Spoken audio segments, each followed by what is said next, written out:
morning guys. Magluluto ako ng gulay. Next yung pinaka-easy na luto guys.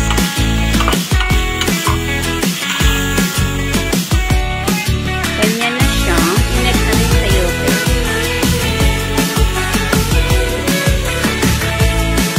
Maglagay tayo ng